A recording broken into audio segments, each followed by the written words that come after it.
Good afternoon or good evening.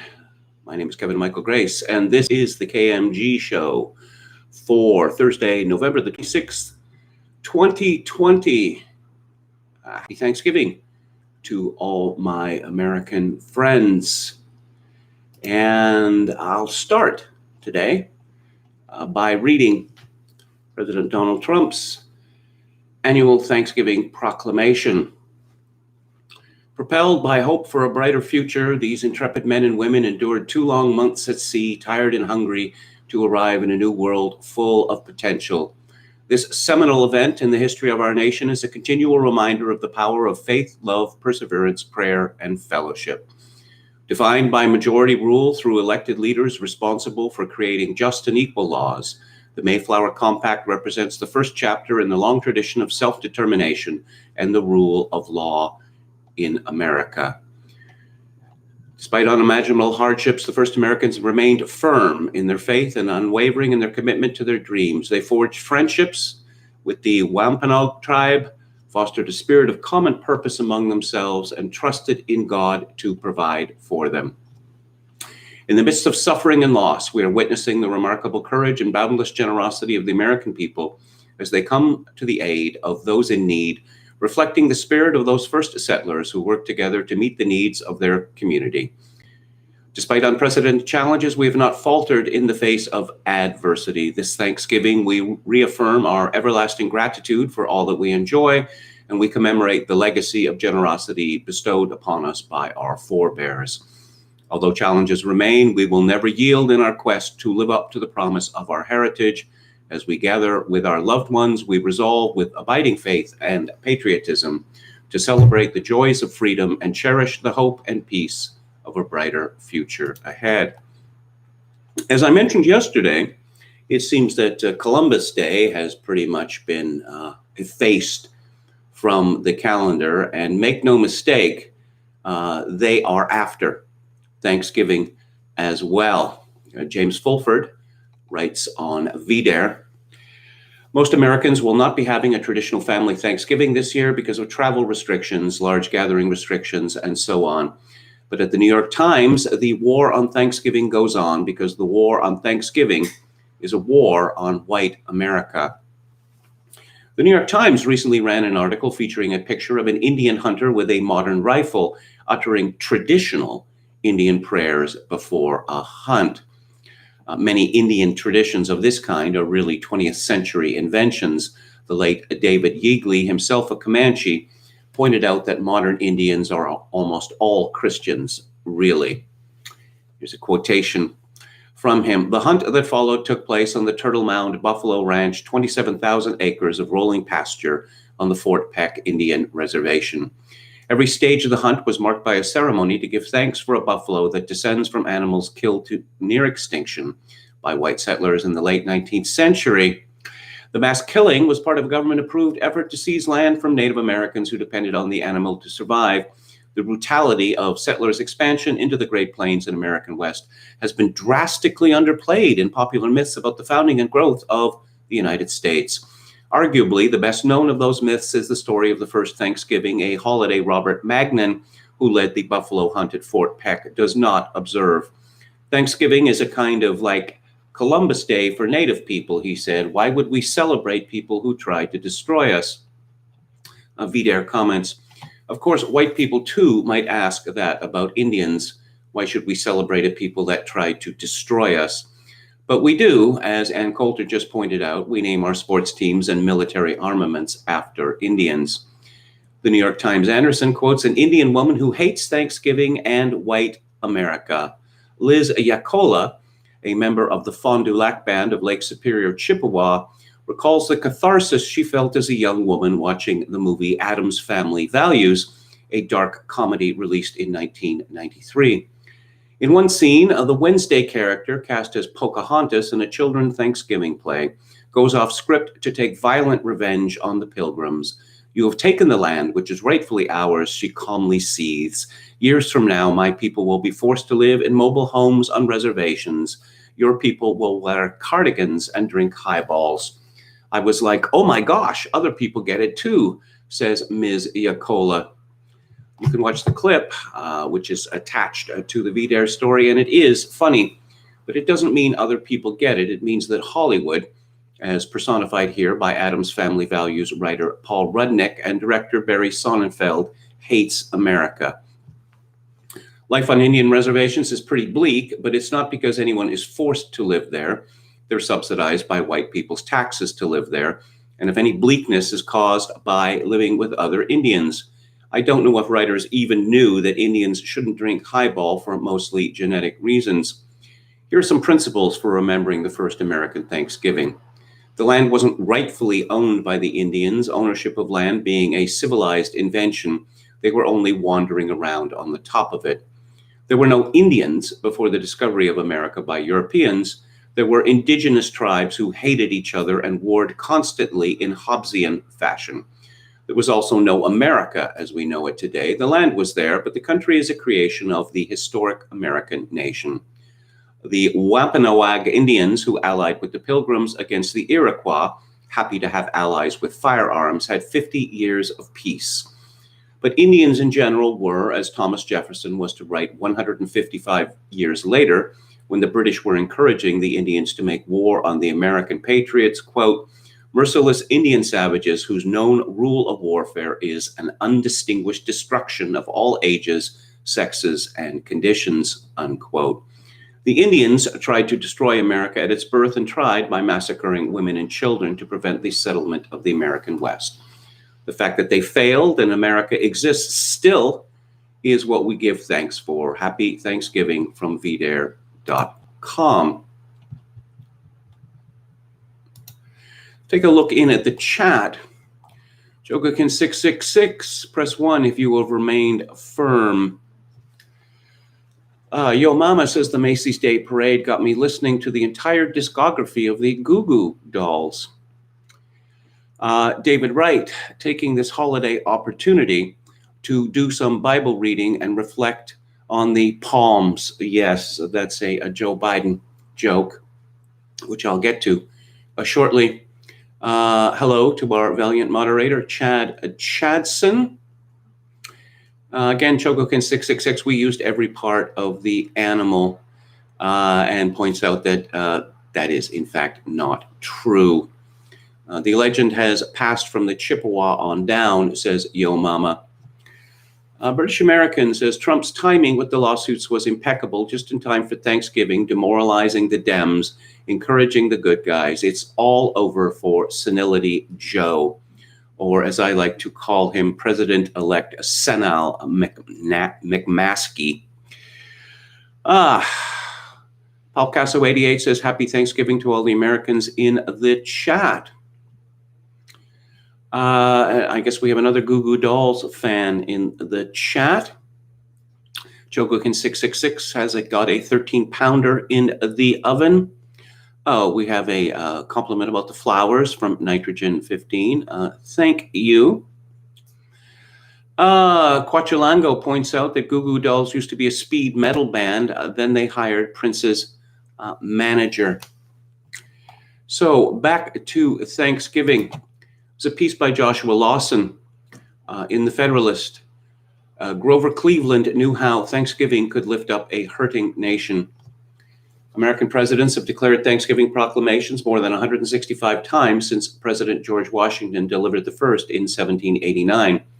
Although none were given between 1816 and 1862, presidential Thanksgiving proclamations became a tradition on October 3rd, 1863, when President Abraham Lincoln established Thanksgiving as a national holiday. Since then, various presidents have used such executive statements as reminders to offer thanks to God and rest from toil, to offer solace, and to help reorient the focus of the nation to the good, the true, and the beautiful aspects of our lives to which we owe our gratitude.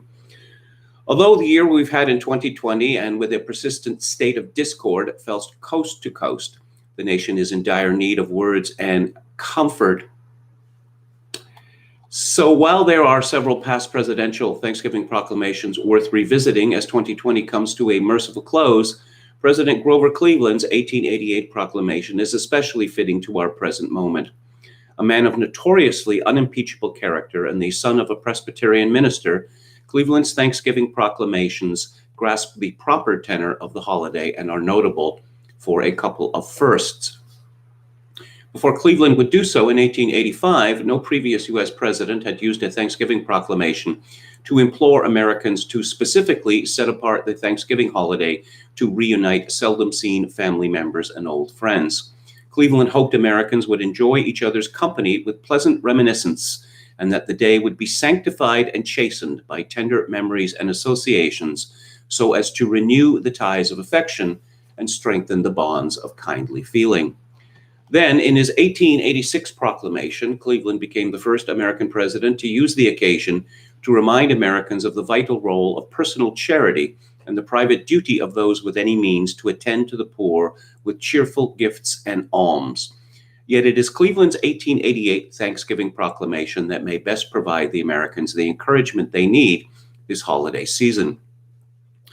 To start, his statement poignantly acknowledges God's hand in guiding the nation and reinforces the need for Americans to be faithful. Cleveland trusts that the American people will take the National Day of Thanksgiving to refrain from work and instead dedicate the holiday to offering sincere, heartfelt thanks for their many blessings.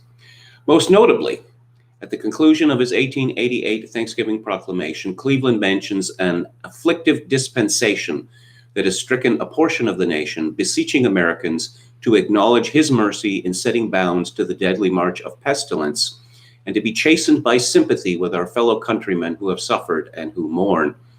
Americans living in the late 1880s weren't battling the novel coronavirus, but they were suffering from continued outbreaks of cholera, smallpox, tuberculosis, typhoid, and yellow fever.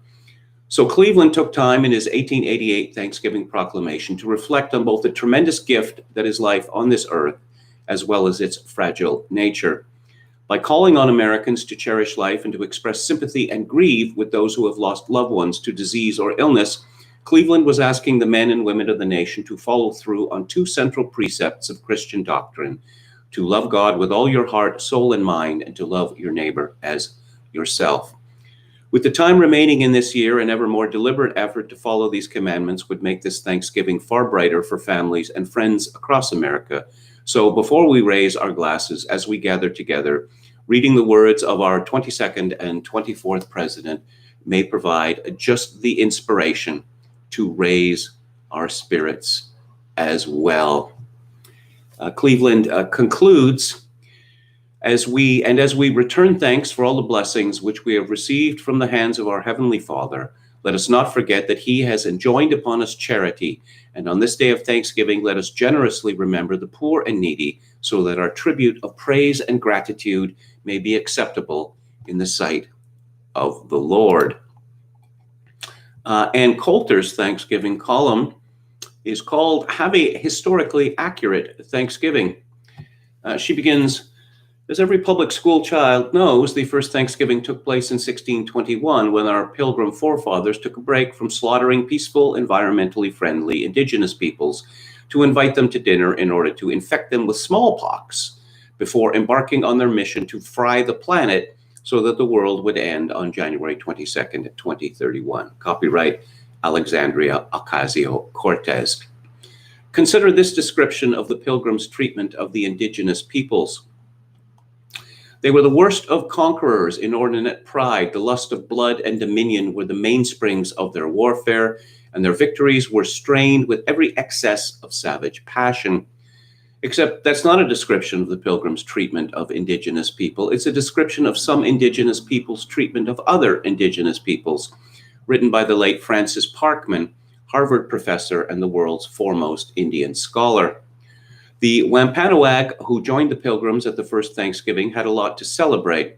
Contrary to Hollywood's America-hating rendition of Pocahontas, in which the Indians feared the white demons, the Wampanoag were thrilled with their well-armed white allies who helped them repel the hated Iroquois and Narragansett. The whole reason the Wampanoag were clustered so close to the coast where the Pilgrims encountered them was that the Iroquois had pursued them with an inveterate enmity. Some paid yearly tribute to their tyrants, while others were still subject to their inroads, flying in terror at the sound of the Mohawk war cry.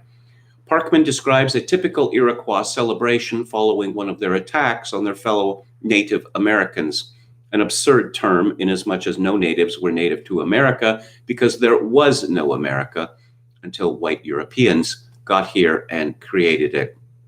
Parkman wrote, "Men, women, and children, yelling like fiends let loose, swarmed out of the narrow portal to visit upon the captives a foretaste of the deadlier torments in store for them. With brandished torch and firebrand, the frenzied multitude closed around their victim. The pen shrinks to write, the heart sickens to conceive the fierceness of the captive's agony. The work was done, the blackened trunk was flung to the dogs, and with clamorous shouts and hootings, the murderers sought to drive away the spirit of their victim." The Iroquois reckoned these barbarities among their most exquisite enjoyments, Parkman wrote. Here's another charming Iroquois practice. After killing a sufficient number of captives, Parkman says, the Iroquois spared the lives of the remainder and adopted them as members of their confederated tribes, separating wives from husbands and children from parents and distributing them among different villages in order that old ties and associations might be more completely broken up. And for the feminists, the Iroquois humiliated conquered tribes by making the men take women's names. Because of the Iroquois' barbaric attacks, by the time the Pilgrims arrived, northern New Hampshire, the whole of Vermont, and western Massachusetts had no human tenants but the roving hunter or prowling warrior. The truth told by Parkman shows the savagery and superstition, but also the courage and honor of American Indians. The Hurons, for example, held it disgraceful to turn from the face of an enemy, and even when being tortured alive, a Huron would raise his voice in scorn and defiance. Does anyone wonder why we name our sports teams and military armaments after Indians? We don't name them after weaklings or whiners. Americans love to boast of having Indian blood, real or imagined, and not just to score a professorship at Harvard, like Elizabeth Warren. Real Americans honor Indians and also honor the courageous European settlers who brought Christian civilization to a continent, a miraculous union that we celebrate on this wonderful holiday. Keith Stanglin at The Federalist has a piece, "No, the Pilgrims didn't desecrate Native American graves and other myths you shouldn't believe." Once upon a time, the Pilgrims presented a positive, admirable role model, and people have often projected their own desired virtues onto the Pilgrims. More often today, the Pilgrims' actions seem to portend the greatest evils of U.S. history. In such accounts, the side characters were really the chief agents or paragons of virtue, and the heroes you learned about in grade school were really the villains. Complete objectivity may be an illusion, but the problem with overt agendas is that they rarely let the history speak for itself. To keep history from becoming nothing more than a political tool and reflection of our own desires, that is, if we will remain open to learning from history, the historian should at least aim for accurate description and unbiased analysis. The writer who is perhaps most poised to write the objective history of Thanksgiving is Jeremy D. Bangs, the foremost authority on the Pilgrims and Plymouth Colony. Bangs is director of the Leiden American Pilgrim Museum. Leiden, the Netherlands, is where the Pilgrims spent a decade before leaving for the New World. His latest book, New Light on the Old Colony, collects some of his scholarly, although at times technical, essays on the Pilgrims and their colony. One of the recurring themes in this book is the examination and overturning of the many stereotypical assumptions about the Pilgrims. The public might be surprised to find out, however, that many of these false stereotypes circulate on the internet under the guise of correcting false stereotypes. After surveying more than 200 websites that ostensibly correct the Pilgrim and Thanksgiving myths, Bangs finds that many of the attempted corrections are banal. For example, one site reveals that even the American Indians had Thanksgiving celebrations before 1621, misleading or simply wrong. In short, they create new myths. So especially in the book's final chapter, Bangs does some myth-busting of his own, an exercise he has elsewhere called rebunking the Pilgrims. For instance, it is usual to claim that at the first Thanksgiving of 1621, which took place over 3 days in September or early October, the Pilgrims did not eat turkey. The History Channel site says the menu likely did not include turkey, but it almost certainly did. We may add that the festivities were indeed religious in nature. The pilgrims gave thanks to God, wore colored clothing, but no buckled hats, and did self-designate as pilgrims, among other terms. Of more historical significance is the common claim that the pilgrims were involved in the mistreatment or even slaughter of the Native Americans. One site calls it a myth that the pilgrims were friendly with neighboring tribes. Again, the opposite is true. Other sites allege that the pilgrims robbed and desecrated American Indian graves. The fact is that, in their initial explorations, the pilgrims uncovered sand mounds that unwittingly exposed the graves of both Native Americans and Europeans. Yet they then reburied them, and once they learned to recognize the graves, the pilgrims avoided the sites. And no, they did not rob the graves of corn offerings, but did later pay for the corn that they took from storage baskets during their first year. Even more troubling are the frequent assertions or insinuations that the pilgrims were directly involved in genocide, an accusation that has prompted a Thanksgiving Day protest now in its 50th year called the National Day of Mourning. Attention is turned primarily to the Pequot Massacre of 1637, in which 700 from that tribe were killed.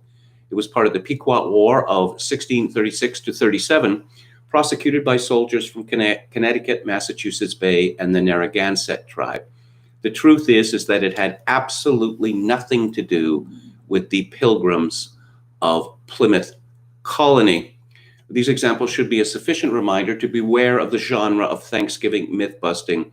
Like other revisionist accounts, they are agenda-driven attempts to make us feel guilty for our American heritage. There is more than enough blame and guilt to go around without having to invent more of it. Just looking around on Twitter today, I see that on the left, Thanksgiving Day is not just an excuse to ridicule the eating of turkey stuffing, mashed potatoes, and cranberries, but to announce one's hatred of America and expect to be congratulated for it.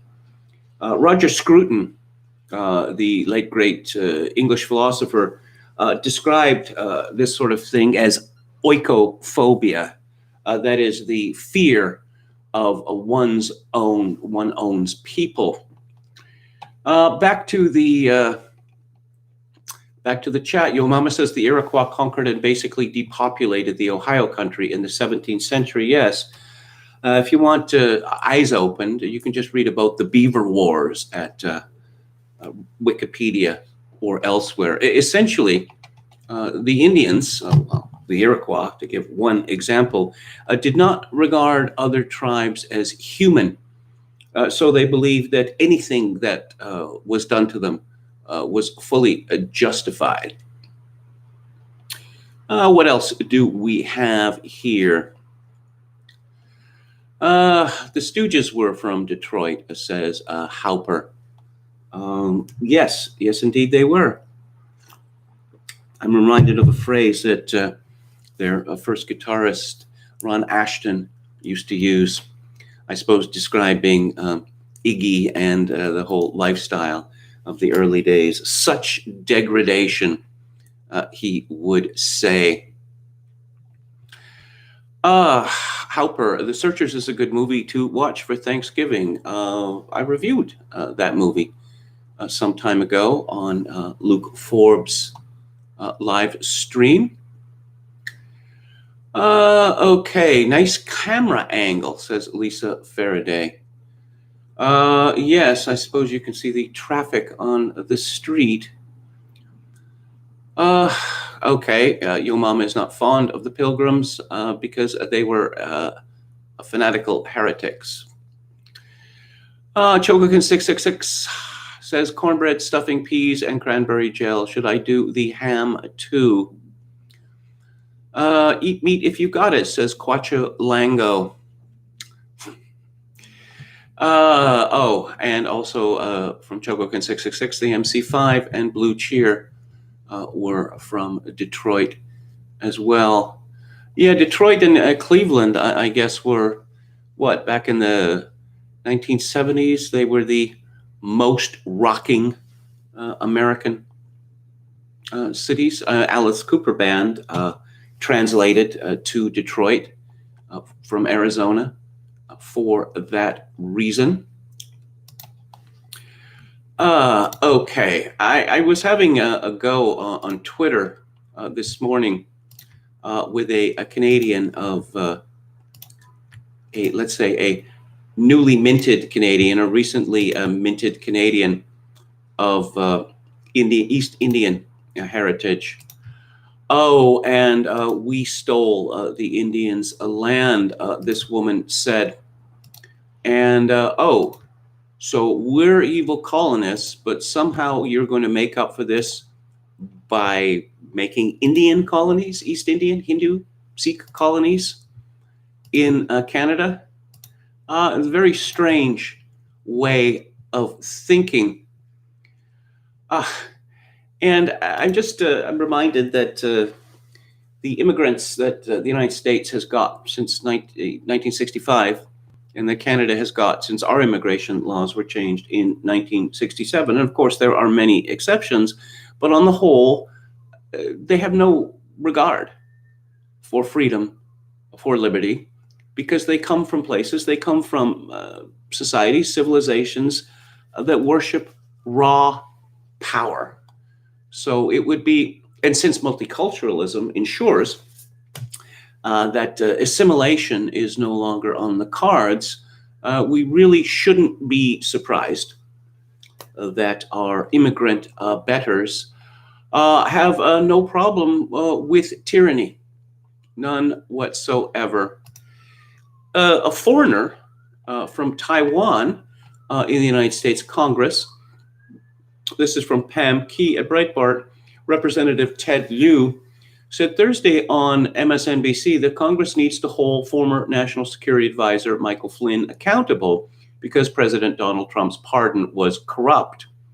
Anchor Yasmin Vosugian said, let's talk about this controversial pardon overnight of Mike Flynn. Here is what Judiciary Chair Jerry Nadler tweeted, and I quote, Mike Flynn lied to investigators about communicating with a foreign adversary. That's a crime. Trump dangled a pardon in exchange for Flynn's cooperation. That is an abuse of power. Is the Judiciary Committee prepared to do more than finger wagging at this point after this pardon? Liu said, I do believe that Congress needs to hold Michael Flynn accountable, but let's first be grateful that Michael Flynn was in fact fired and did not serve as National Security Advisor for the last 4 years, because that would have been a corrupt disaster. That's in large part due to the professionalism and hard work of the Federal Bureau of Investigation. I want to commend the FBI for their investigation into Michael Flynn. Yes, let's talk about the FBI's investigation of Michael Flynn. The FBI and the Department of Justice knew right from the very beginning that Michael Flynn was guilty of nothing. Yes, he was talking to a Russian ambassador, and so what? In what sense is Russia an adversary of the United States? And my idea, and I believe that most Americans' idea of good law enforcement does not mean ceaselessly endeavoring to ensnare people in perjury traps. So I want to talk about the great barbecue scandal in Toronto, where Toronto's finest were out there in force on the streets to make sure that people were not allowed to sit outdoors at picnic tables eating barbecue. But first, let's take a look at the panic report, aka drudgereport.com. Thanksgiving super spreader fear. We want to see the family. 2,284 deaths in day. California cases jumped 17% in 24 hours. We're all gonna die. Here's something which is particularly valuable, and you are not going to see the mainstream media talk about this because they're all in on panic. They're fake news. Again, my reflexive habit now is to dismiss any claim that the mainstream media makes unless it can be independently confirmed. Andy Swan tweets, statistical analysis shows that COVID-19 has had no impact on U.S. deaths. That's the reason it sends more old people to the hospital and grave, is because more old people go to the hospital and grave anyway. And there is a link to a piece at JHU Newsletter. That's JHUNEWSLETTER.com. Surprisingly, the deaths of older people stayed the same before and after COVID-19. Since COVID-19 mainly affects the elderly, experts expected an increase in the percentage of deaths in older age groups. However, this increase is not seen from the CDC data. In fact, the percentages of deaths among all age groups remain relatively the same. Briand also noted that 50 to 70,000 deaths are seen both before and after COVID-19, indicating that this number of deaths was normal long before COVID-19 emerged. Therefore, according to Briand, not only has COVID-19 had no effect on the percentage of deaths of older people, but it has also not increased the total number of deaths. These data analyses suggest that in contrast to most people's assumptions, the number of deaths by COVID-19 is not alarming. In fact, it has relatively no effect on deaths in the United States. And more from this study. This trend is completely contrary to the pattern observed in all previous years. Interestingly, as depicted in the table below, the total decrease in deaths by other causes almost exactly equals the increase in deaths by COVID-19. This suggests that the COVID-19 death toll is misleading. Briand believes that deaths due to heart diseases, respiratory diseases, influenza, and pneumonia may instead be recategorized as being due to COVID-19. I'm going to be talking about Alberta in a few minutes and the hysteria there. But someone called Garrett Spellacy, described as an organizer and fundraiser for the Alberta NDP, which is the opposition party in that province. He tweeted, 500 Albertans are dead. The premier lives in fear of a tiny anti-mask minority and assumes Albertans will revolt when asked to wear a piece of fabric for safety. His approvals are in free fall, and all he can come up with is socialism bad, freedom good. 500 Albertans are dead. To which I responded, do you know how many people died in Alberta in 2019? No, of course you don't. The answer is 26,268. Do you know what the average age of the COVID-19 dead in Alberta is? No, of course you don't. The answer is 82. Your ilk has destroyed Alberta's economy and society for the flu. And one could make this judgment of, well, pretty much every provincial authority in Canada and a great many of the American states, including California, New York, New Jersey, Pennsylvania. So back to Toronto. This is from RT. This is Canada, not North Korea. Watch Toronto BBQ owner dragged away in handcuffs for breaching COVID-19 rules. Addison BBQ owner Adam Skelly has been arrested after opening his restaurant in direct defiance of lockdown orders in Toronto, with a crowd of barbecue lovers shouting shame as the officers dragged him away. The barbecue restaurant and Skelly himself became the center of controversy this week after he announced in an Instagram video on Tuesday that he was opening his doors. He also questioned lockdown orders and whether COVID-19 cases were being inflated. And Alana Mastrangelo responded to a video of the arrest with one word and an exclamation point, fascism. Skelly had served customers and intended to open again on Thursday, but police changed the locks to his building, according to local media. Supporters showed up outside the restaurant to protest the move by police. From Tina Yazdani, more police and more people arriving to Adamson BBQ, which remains closed after police changed the locks. Supporters have set up a stage with speakers in the parking lot where they're chanting absurdities like the pandemic isn't real, a far cry from simply supporting a business. Well, the pandemic real? Well, COVID-19 exists, and there are a great many deaths ascribed to it. But as I was saying just a few minutes ago, there's been no increase in the total number of deaths. And yet the media, and they're just particularly obnoxious and demagogic about this. Tina Yazdani is described as a reporter for City News Toronto. And, I used to be a reporter, and I didn't really imagine that the journalism profession, if one can call it that, would emerge as the greatest threat to human freedom. But life is full of surprises.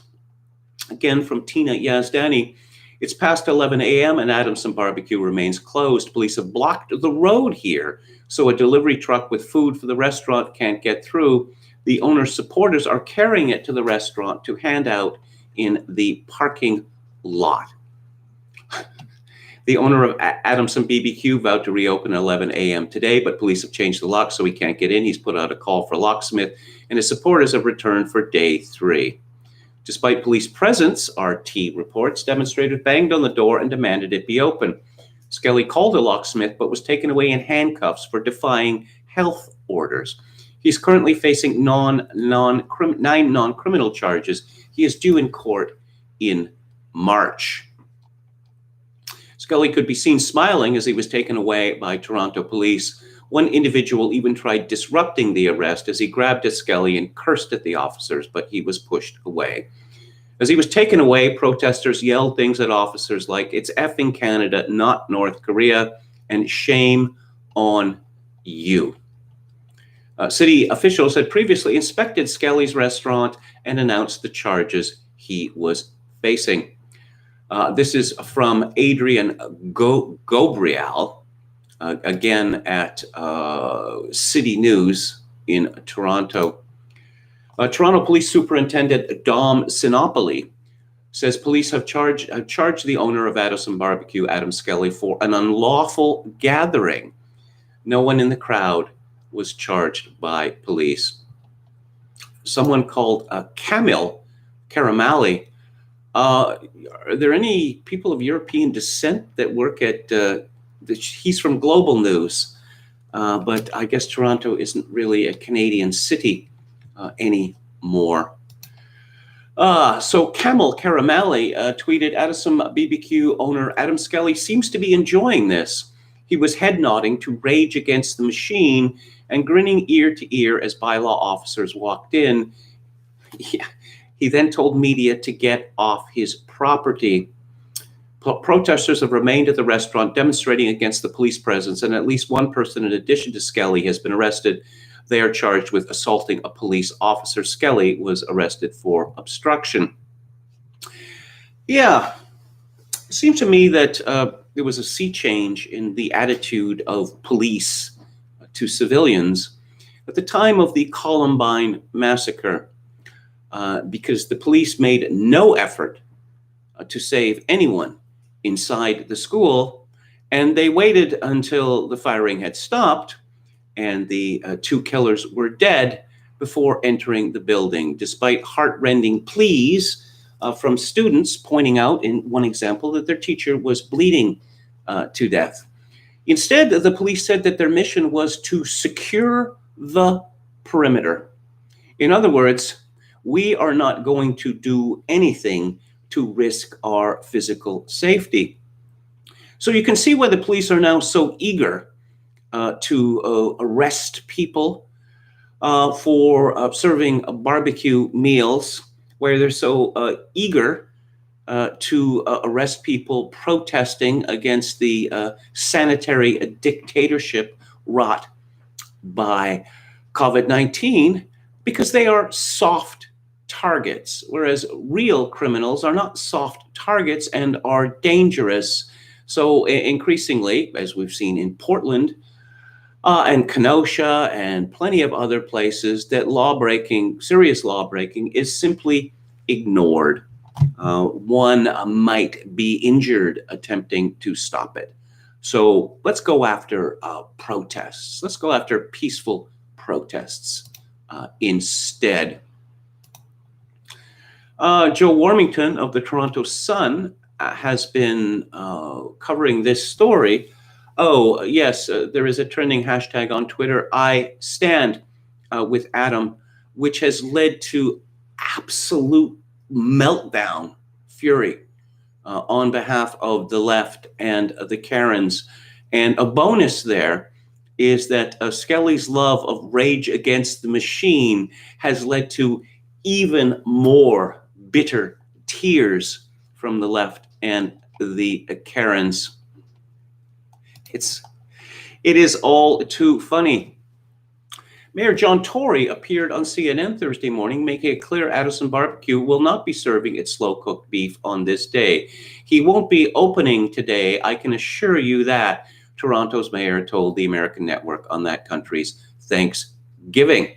John Tory, who I once described as the fag end of the Canadian aristocracy, he has no problem with super spreader events so long as they are Black Lives Matter affiliated.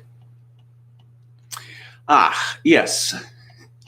So it would appear that the city of Toronto has nationalized his Adam Skelly's restaurant. On Wednesday, Skelly told the Toronto Sun that he not only fully intended to open today, but would bring 5 times the amount of food to serve everybody. He said this despite receiving 9 tickets for various alleged non-criminal code violations under several jurisdictions. I'm glad to see that the American media has picked up this story. Perhaps it will alert Americans to how close we are in Canada to an actual dictatorship. Meanwhile, a man named Barry McNamara has started a GoFundMe account to help Skelly with his legal costs. I wonder how long that will stay up. I don't know him, he said, but I do know that guys like him are in short supply during this overblown COVID nonsense, and he deserves our support. Skelly has been a major big thorn in the side of Premier Doug Ford and Mayor John Tory this week. I was nice to the guy yesterday, but buddy, let me tell you something. You're putting people's lives in jeopardy, Ford said Wednesday. Yes, this is the Conservative Premier of Ontario, the one who was mocked for being an extreme right-winger, is still mocked for being an extreme right-winger, but I suppose, he is a progressive conservative. Mayor John Tory's frustration about the situation was highlighted in a news release late Wednesday that said neither Mayor John Tory nor City Council direct enforcement of any kind. However, following Tuesday's confusing series of events caused in part by the fact that the regulations are brand new, the mayor indicated he was dissatisfied with the outcome of the Adamson matter, asked repeated questions, and was assured at this morning's COVID-19 Strategic Command Table meeting that there was alignment and that the various authorities were ready for an anticipated repeat opening. So, white privilege is trending on Twitter. Why? Because a white guy was arrested for selling barbecue food in Toronto. Someone called Farah, who describes herself as a Muslima, gender-based violence prevention advocate, all about intersectional feminist theories and praxis. Yes, and she has a Afghanistan flag. Ain't multiculturalism wonderful?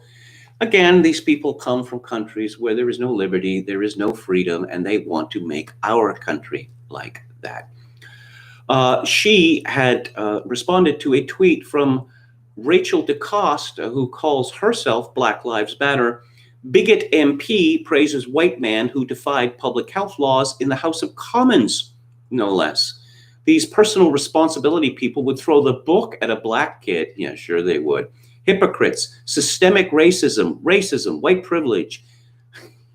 Yes, and Farah, the Afghani lady who we generously invited to our country for some reason I can't imagine right now, said right-wing MPs and their double standards, white bodies are applauded when defying public health rules. Would we see the same reaction if it was BIPOC? And of course, BIPOC is an initialism, or sorry, it's that we're all supposed to know. Yes, it means what? Black, Indigenous, and people of color. So yes, white privilege. It doesn't look like Adam Skelly has received much in the way of white privilege. The mayor of Toronto, John Tory, has made it clear that there is black privilege in Toronto, but certainly no white privilege. Also trending is hashtag BBQ Anon. Oh, yeah. So people who are outraged by the destruction of our economies, the destruction of our societies, they're all nuts. They're all conspiracy theorists. Frank Vaughn tweeted, BBQ Anon it's trending. I don't know why. I won't know why, though I can see it trending. It's censored. Let's try another one. Hashtag commies. Yes, I saw that BBQ Anon was trending, and I figured out without clicking on it what it was in reference to, and then I clicked on it and there were no entries. Master Race Bannon tweets, anyone who's had good barbecue wouldn't risk their health to eat food made by a white boy from Etobicoke. Hashtag BBQ Anon. Hashtag Adamson Barbecue. Yes, another Canadian quisling, another oikophobe. Maybe all of these people, since we're constantly regaled with the wonderfulness of the culture of places like Afghanistan, perhaps Afghanistan could be enriched with the white privileged bodies of Canadians who hate their country, hate its people, hate its customs, and hate its traditions. Also trending was COVIDiots. Yes, that anyone who does not believe in a police state, based on locking down for a disease which is little worse than the flu, well, the flu kills people who are not average age 82. But yeah, these people, they're just loving it. They're loving it, loving it, loving it. That all of this talk about constitutionally protected freedom, well, it's all just talk. That the government, Justin Trudeau's government or John Horgan's government or Doug Ford, they can just remove our liberties to an extent that wouldn't have even been dreamed of by Hitler or Stalin. And it's been pointed out that these people who basically want to end a liberty are strangely called liberals. Let's have a look at the chat. Metal Mike says, actually, a black man was arrested by the cops for supporting this white barbecue guy. Well, I'm very pleased to hear that. Yo Mama says, but what about TRIPOC? Will no one think of the TRIPOC? Peter Starzomisk, I'm sorry if I mispronounced your name, said these people are dumb. They'd rather give up their freedoms just to get back at the white man. Yes, Wandering Spirit says BIPOC. It's not an initialism, it's an acronym. And I was going to say that, but for some reason, I'd forgotten the word acronym momentarily. Halper says, is there a way forward into adult literature? If you begin with Harry Potter, does it end there? It does seem to end there for a great many people. I know the children, in elementary school, middle school, and high school, when the Harry Potter books came out, and then the movies came out, a considerable number of them have essentially turned Harry Potter into their Bible or Koran. It's really quite remarkable. They have all these, websites devoted to Harry Potter and Harry Potter lore. It seems to be the only series of books that they have read, and apparently it's sufficient. They have no need of reading anything else. That's why J.K. Rowling's statements on transsexualism, it devastated the Harry Potter fans. A lot of them were in a rage, were weeping. Nitrogen 15 says an obvious follow-up to the Harry Potter series is the Turner Diaries. Very amusing. Octopus Knight says either side of the controversy could use the insult co-vidiots.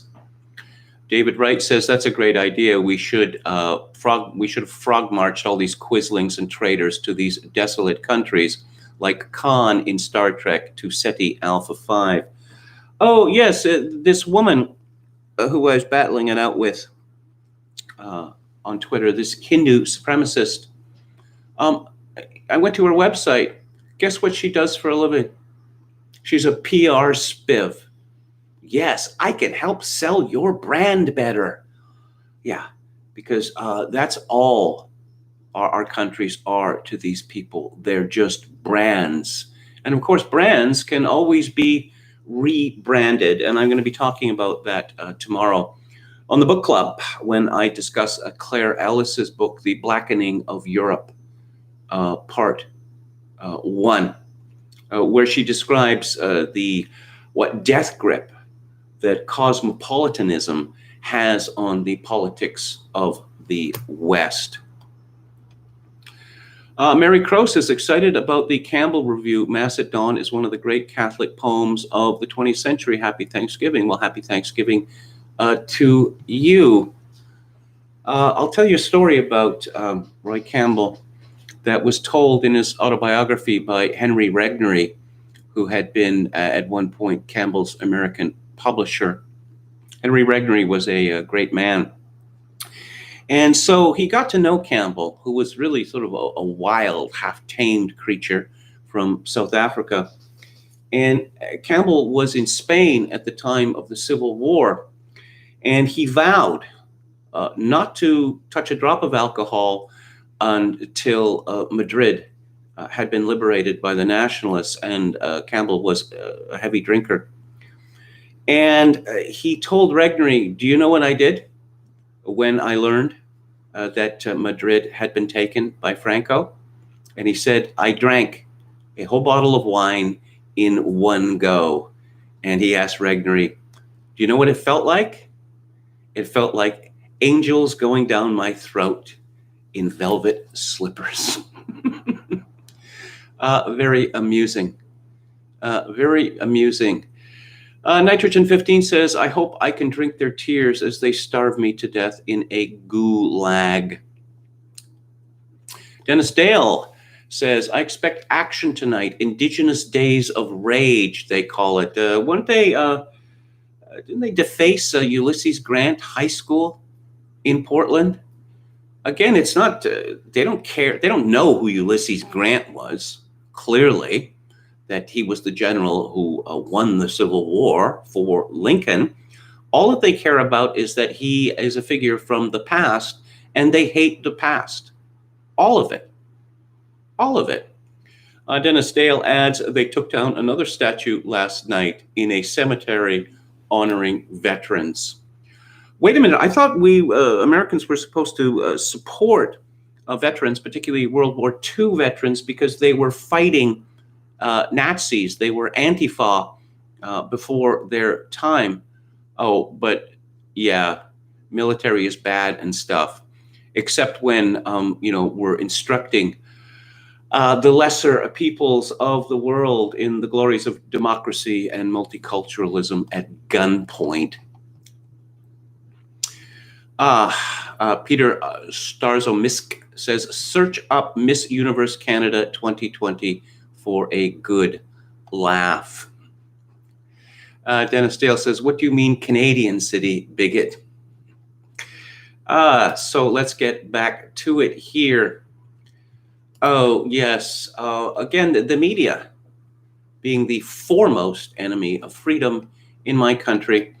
This is from the CBC, Brian Labby, Lethbridge MP Rachel Harder sharing of an article on Facebook that says only 10 otherwise healthy people have died of COVID-19 in Alberta has triggered angry responses from people who say she is showing a lack of compassion and empathy for all those who have died of the disease. I don't know how it would be possible to show empathy for someone who is dead, because I cannot feel the experience of being dead. Sorry, beyond my imagination, beyond everyone's imagination. But like many reporters, Brian Labby has confused empathy with sympathy. The article highlights that all of the rest who died of COVID-19 in the province had pre-existing medical conditions. I think the big message that it sends is that this member of parliament really has very little respect for human life, says Dr. Raj Bhardwaj, an urgent care physician in Calgary. To say that the real death toll is, double digits is absolutely ludicrous. It's misinformation, which is not yet a criminal offense in Canada, but probably will be soon. The article published in the Toronto Sun, November 17th, points to data released by Alberta Health that outlines the number of pre-existing conditions or comorbidities in people who died of COVID-19. People with 3 or more pre-existing conditions, such as hypertension, dementia, and cardiovascular diseases, make up 3/4 of the total number of deaths, which isn't surprising when one understands that the average age of COVID-19 death in Alberta is 82. Those with 2 comorbidities make up 16%, people with 1 make up 5%, while those with no comorbidities make up 2.3% of deaths. The post has prompted a flurry of comments from people who say Harder's decision to share the article is callous and ignorant. Another post read, how dare you minimize this disease and the threat to all of us. To all of us? If you're under the age of 70, you have a 99.95% chance of surviving COVID-19. Sune White, that's S-U-N-E, with an acute accent over the E, a new mother who lives in Drayton Valley, is one of the people who commented on the Conservative MP's post. White, 34, is a new mom who is also a breast cancer survivor with an autoimmune disease. She's in the high-risk category for contracting COVID-19 and wonders if Harder thinks less of her because of her pre-existing medical conditions. Yes, here we see the harm reduction philosophy, which has become so powerful that I might get this disease, despite the fact that I'm 34 years old. So therefore, the economy must be destroyed and society must be destroyed. I do take it personally, said White. Yes, once again, for people like her, the personal is not only the political, it is the sociological and I suppose epidemiological as well. Last week, Alberta's Chief Medical Officer of Health commented on the release of the comorbidity data, suggesting it would be wrong to assume COVID-19 is only a threat to older people with pre-existing medical conditions. Severe outcomes are not limited just to those already at the very end of their lives, and it is a mistake to think so, said Chief Latrinewala, Dr. Dina Hinshaw. She mentioned 2 people in their 30s who died as a result of the virus last week. While both had comorbidities, they were not on their own life-threatening. I'd like more information about that. Bhardwaj says the article implies that we should judge people by their pre-existing medical conditions. He feels the need to point out that that is wrong. If I run over you in a parking lot with my car, they don't say, oh, it's okay, that guy had high blood pressure. It's fine, he had a comorbidity. That would be absolutely ludicrous. And comparing COVID-19 to people under the age of 70 to being run over by a car is absolutely ludicrous. Brian Labby is an enterprise reporter in CBC Calgary, presumably dedicated to making sure that enterprise disappears from the province of Alberta, because enterprise typically involves, people being with people. We can't have that anymore because it's too dangerous. I mean, even with masks and social distancing, just too dangerous. Oh, this story is hilarious, again from Alberta. The reason for the focus on Alberta is that a long time ago, 20 years ago specifically, Jason Kenney was the leader of the Social Conservatives in Canada. Kenney has not been a social conservative for a very long time. He had boasted when he was Minister of Immigration in his role in bringing gay Iranian refugees to Canada. And last year, his party, the United Conservatives, were humiliated when they begged to take part in a Pride Parade and were told that they hadn't shown sufficient devotion to the cause. This is from Jenny Russell at the CBC. Secret recordings reveal political directives tension over Alberta's pandemic response. On the morning of June 4th, a team of Alberta civil servants gathered, as it had nearly every day since the COVID-19 pandemic began, to coordinate the province's response to the crisis. A few minutes into the meeting in a boardroom in downtown Edmonton, Chief Medical Officer of Health, Dr. Dina Hinshaw, weighed in. The cabinet committee, to which she and the group reported, was pressuring her to broadly expand serology testing, which is used to detect the presence of COVID-19 antibodies in the blood. The problem was that the tests had limited large-scale clinical value, and Hinshaw believed it would overestimate the virus's presence in the population. Yeah, we can't let people know how many people have already been exposed to COVID-19, because then they might draw the inference from that this panic, that this hysteria is totally unjustified. Oh, but she took this very, very personally, as of course she would. Quote, honestly, after the battle that we had about molecular testing, I don't have a lot of fight left in me, unquote. Oh dear, the poor woman, the poor, poor woman. This reporter from the CBC writes, a few weeks later, Health Minister Tyler Shandro and Hinshaw announced the province would pour $10 million into targeted serology testing, the first in Canada to do so. The level of political direction and at times interference in Alberta's pandemic response is revealed in 20 audio recordings of the daily planning meetings of the Emergency Operations Centre obtained by CBC News, as well as in meeting minutes and interviews with staff directly involved in pandemic planning. I'm going to repeat that. The level of political direction and at times interference in Alberta's pandemic response. Oh, so the elected representatives of the Alberta people should not be making the decisions on how to react to this virus. No, the unelected bureaucrats, the latrine wallas, well, they should have a dictatorship because they're the experts. What about all those other experts who do not agree with lockdowns? They're not real experts. You know, the no true Scotsman fallacy. Joe Biden urges nation to forego family traditions on Thanksgiving. I think that would be just pretty much general for his whole administration. If God forbid it happens, America asked to forego all national traditions at all times. You said it was a patriotic duty to limit the spread of COVID-19.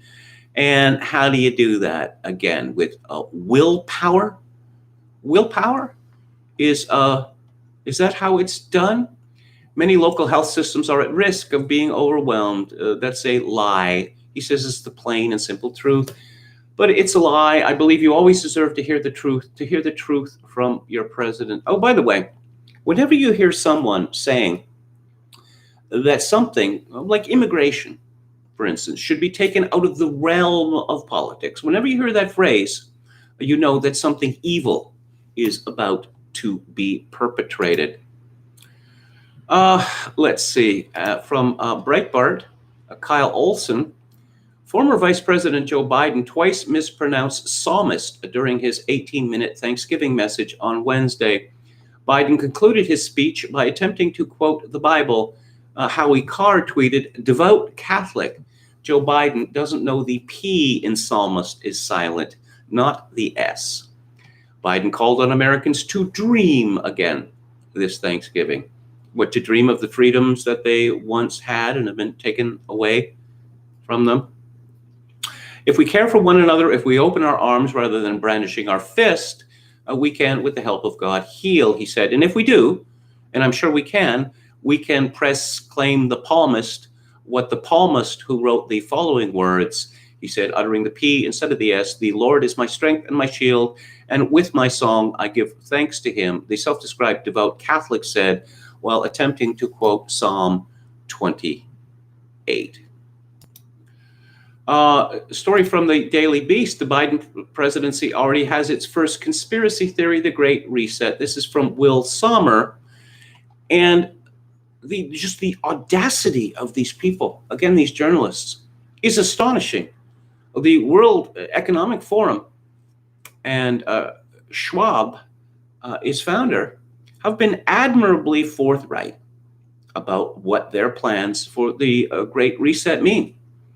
Among other things, it means a complete loss of privacy and the end to private property. It also involves, wait for it, transhumanism. They use this phrase, the Great Reset. In fact, Schwab has written a book called COVID-19, the Great Reset. And next week, I'm going to go into this book in some detail.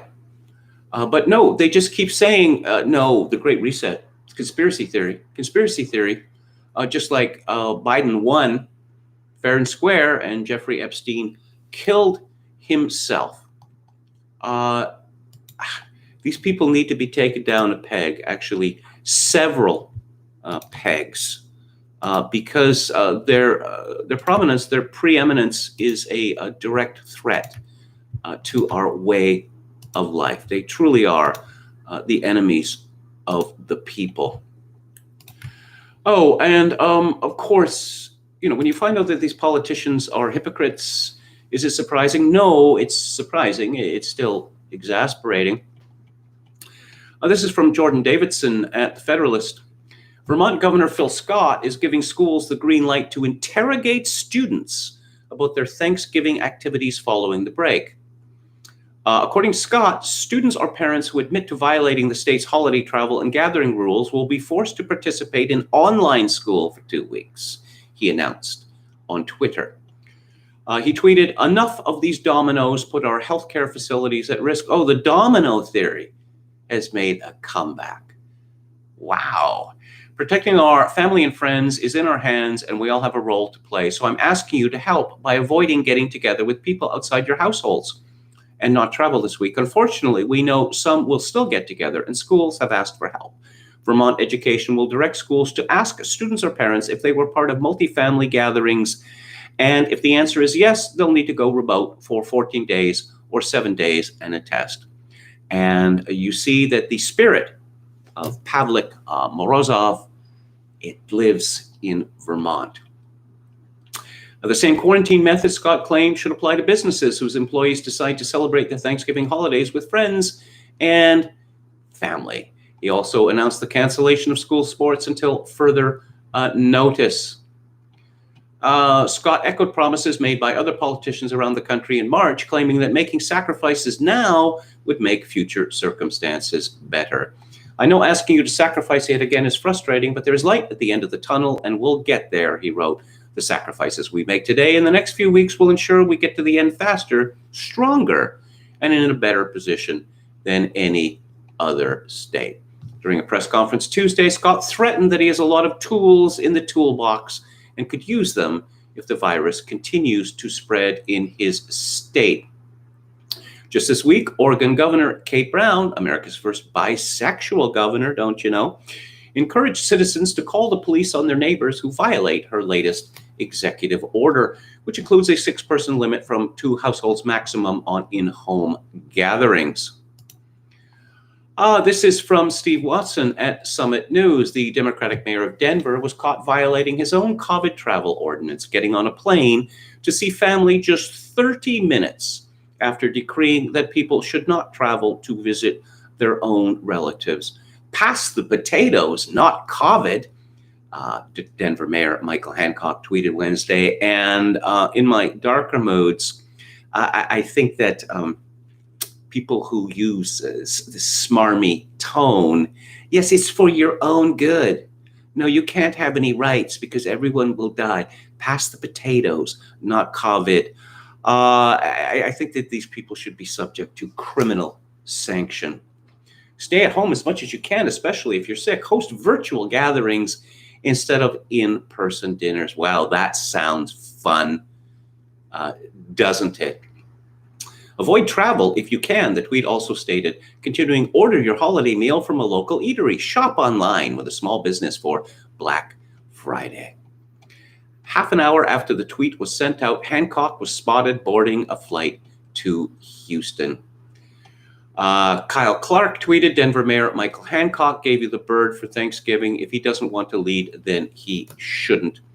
After he was caught, Hancock's office released a statement attempting to downplay the mayor's actions. Quote, I fully acknowledge that I've urged everyone to stay home and avoid unnecessary travel. I've shared how my family canceled our plans for our traditional multi-household Thanksgiving celebration. What I did not share, but should have, is that my wife and my daughter have been in Mississippi, where my daughter recently took a job. As the holiday approached, I decided it would be safer for me to travel to see them than to have 2 family members travel back to Denver. I recognize that my decision has disappointed many who believe it would have been better to spend Thanksgiving alone. Oh dear. As a public official whose conduct is rightly scrutinized for the message it sends to others, I apologize to the residents of Denver who see my decision as conflicting with the guidance to stay at home for all but essential travel. I made my decision as a husband and father, and for those who are angry and disappointed, I humbly ask you to forgive decisions that are born of my heart and not my head. What a creep. Oh, and this is from Brock Simmons at the Gateway Pundit. If we've learned one thing about the Democrats in recent years, it's that whatever sort of underhanded, unethical, strong-arm tactics they're engaging in, they will turn around and just accuse the other side of doing it worse. Adding to the piles of examples is New York Governor Andrew Cuomo, who astonishingly is calling law enforcement dictators if they don't enforce his dictatorial COVID decrees. The Hill reports Andrew Cuomo responded angrily Monday to sheriffs in the state who said they would not be enforcing COVID-19 restrictions.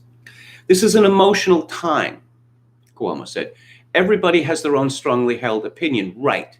You have a strongly held opinion that says COVID is all an overreaction. It's a hoax. I'm not wearing a mask. I'm not following these rules. You have sheriffs upstate who have said, I'm not going to enforce the law. I believe that law enforcement officers violates his or her constitutional duty. I don't consider them a law enforcement officer because you don't have the right to pick laws that you think you will enforce, and you don't enforce laws that you don't agree with. Right? That's not a law enforcement officer. That's a dictator. Really? What about all those crimes that New York decided to ignore during the fun days of George Floyd and Black Lives Matter? How about those crimes which were ignored? How about the 35,000 people whose deaths Cuomo is responsible for? But by all means, give him an Emmy for his communication skills. And in I could not possibly be less surprised news from the Daily Mail, Chief Medical Officer dodges giving AstraZeneca jab his full backing as the company reveals it will run a new Oxford vaccine trial after accidental lower dose blocked 90% of infections in participants. Yes. This is Chief Latrine Officer for England, Chris Whitty, said that the vaccine safety should be left in the hands of the UK's drugs watchdog. So we have all these vaccines which have been rushed to the market. And there's no question in my mind that the safeguards, such as they are in the United States, supposedly protect Americans from new drugs, have just been completely ignored. Oh, and who's running the show? Again, we have a latrine walla, and we have Boris Johnson, who is the Prime Minister of Great Britain and Northern Ireland, whose Conservative Party was elected to a majority government last year. Again, from the Mail, Tier 2 is as good as it gets. Chris Whitty shoots down Boris Johnson's promise that your tier is not your destiny by saying anywhere in Tier 1 will rise and Tier 2 areas have little hope of escape. Boris Johnson is imposing tough restrictions on most of England after lockdown ends on December the 2nd. London and Liverpool will be in Tier 2 after falls in overall infections and low hospital admission rates. Manchester will remain in Tier 3, with Tier 1 only put in place for Cornwall, Scilly, and the Isle of Wight. The County of Kent will face the toughest level of restrictions, along with Nottingham and much of the Midlands. The government's website and postcode checker immediately crashed under the weight of online traffic. I don't know, did the British people know that they were electing Chris Whitty to be their dictator last year? I don't think so. But again, I think that England is very close to widespread civil unrest, a insurrection, perhaps. Oh, let's see more from experts. Chris Whitty and Sir Patrick Vallance. Don't hug Granny if you want her to survive to be hugged again. Downing Street experts are unanimous that just because it's not illegal to embrace relatives at Christmas doesn't mean that you should. Human contact, mankind's eternal enemy. Boris Johnson faces, both these stories are from the Mail. Boris Johnson faces war with his own MPs over new COVID rules.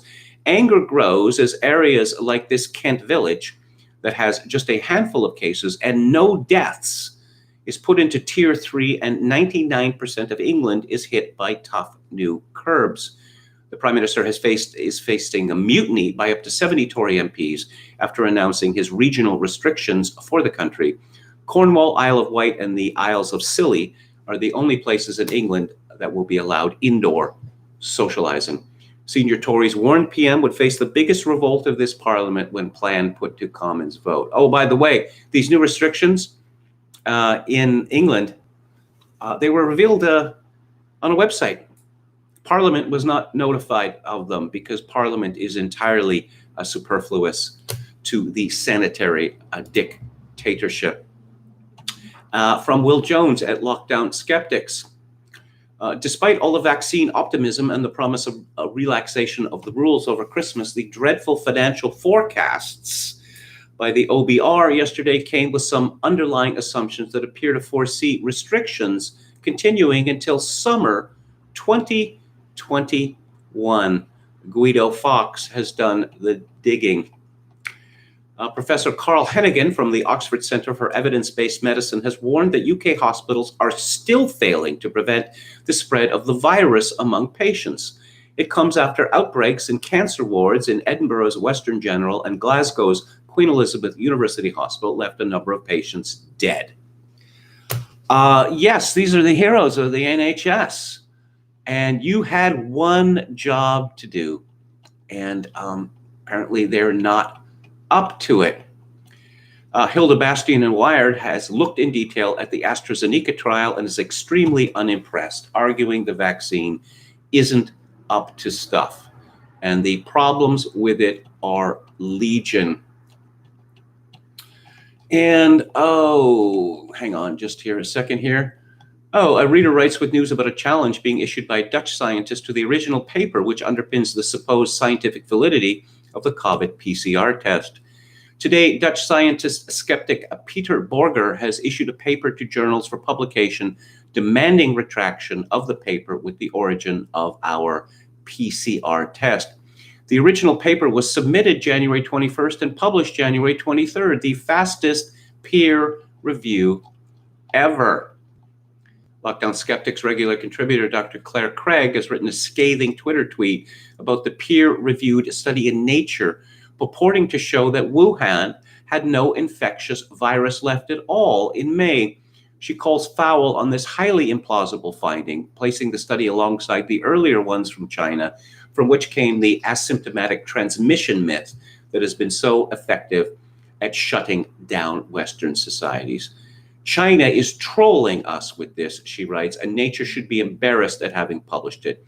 It claims 10 million people were tested in the last 2 weeks of May in Wuhan. That's over 700,000 tests a day. I do not believe that. Do you? It then claims that not a single COVID case was found, i.e. COVID disease with symptoms capable of spread weeks after all the drama. I do not believe that. Do you? Let's see.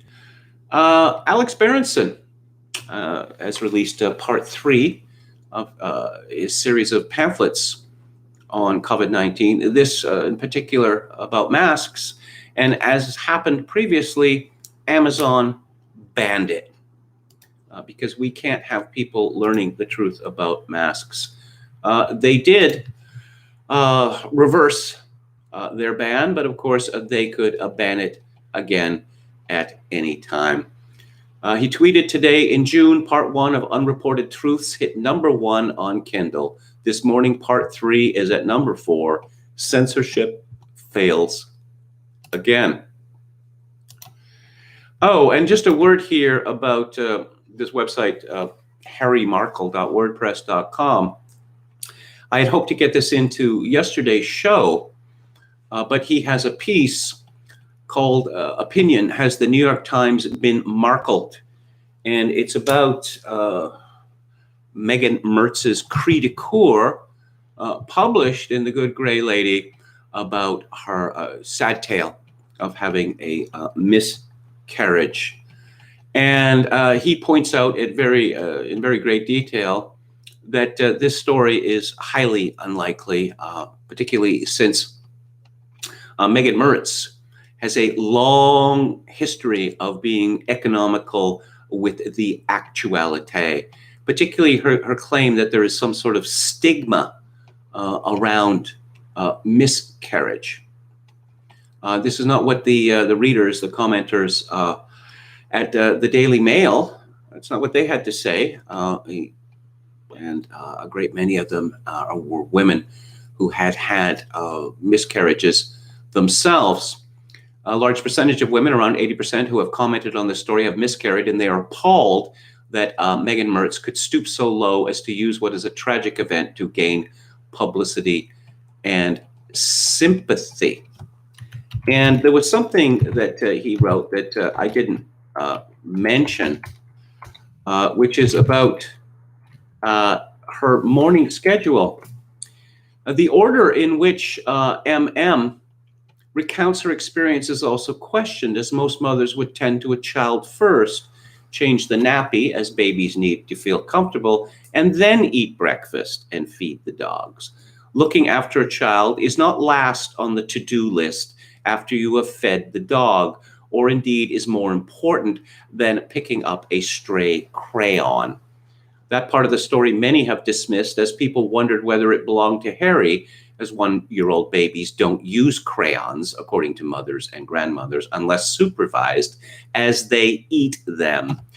Either way, the introduction was a cozy attempt to portray a busy mother to get people to relate to her, but somehow it failed because the details were unrealistic and incompatible with what a mother does when a 1-year-old wakes up, and the rather sad and predictable looking for the odd sock reference didn't convince anyone either. Are we supposed to believe that Meghan looks after her baby alone, only with the assistance of Prince Harry, that she doesn't have a nanny or nannies?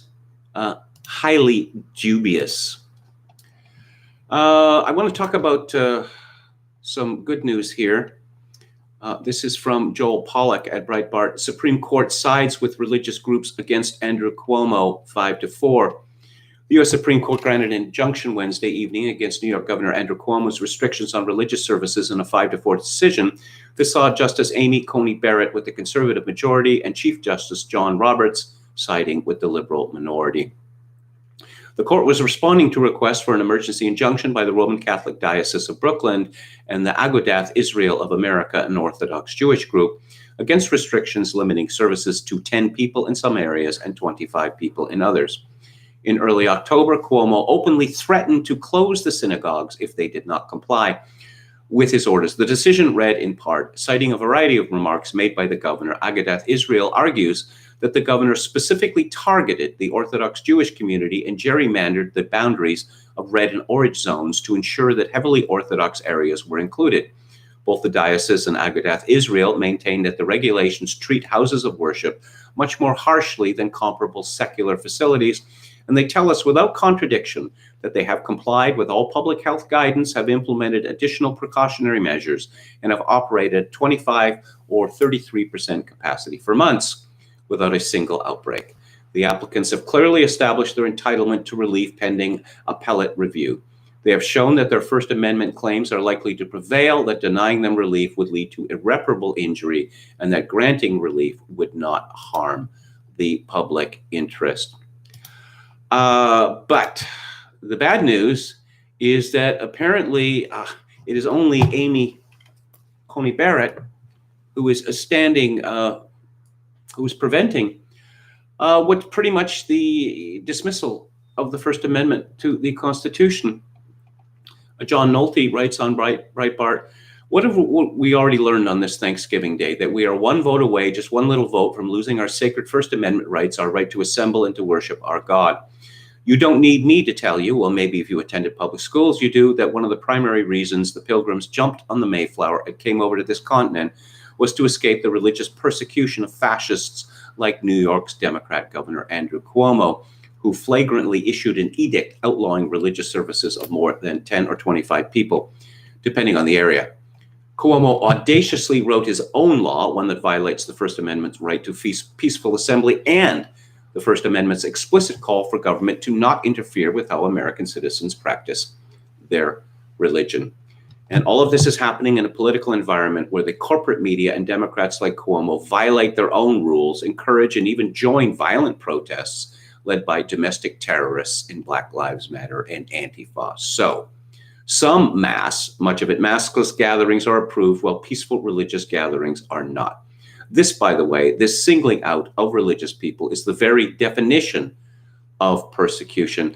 If that's not disturbing enough, Cuomo would have gotten away with this. No, it's worse. A governor singling out the religious for persecution by executive fiat would not only have gotten away with this, were it not for Amy Coney Barrett, he would have received a rubber stamp of approval from the Supreme Court. And this is the second time that that staunch conservative, devout Catholic John Roberts has voted against religious rights. He did so in upholding Gavin Newsom's order in California. So the Kraken has been released, apparently. This is from Jim Hofta, Gateway Pundit. Attorney Sidney Powell files a 104-page bombshell complaint of massive fraud in Georgia election. Update, Michigan 2. They are calling for 96,000 votes to be tossed. Incontrovertible evidence, Board of Elections records demonstrates that at least 96,600 absentee ballots were requested and counted, but were never recorded as being returned to county election boards by the voter. Thus, at a minimum, 96,600 votes must be disregarded.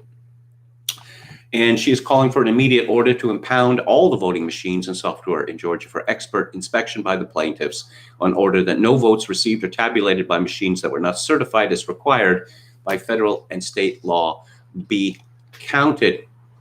An emergency declaratory judgment that voting machines be seized and impounded immediately for a forensic audit by plaintiffs. Yes, so that is definitely good news.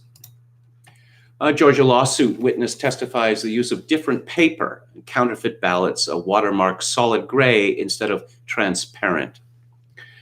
And we learn that hundreds of millions of dollars have been spent in the last few years to install Dominion voting machines. Oh, and this is an absolutely bizarre story, especially from this, how would I say, this triumph of multiculturalism.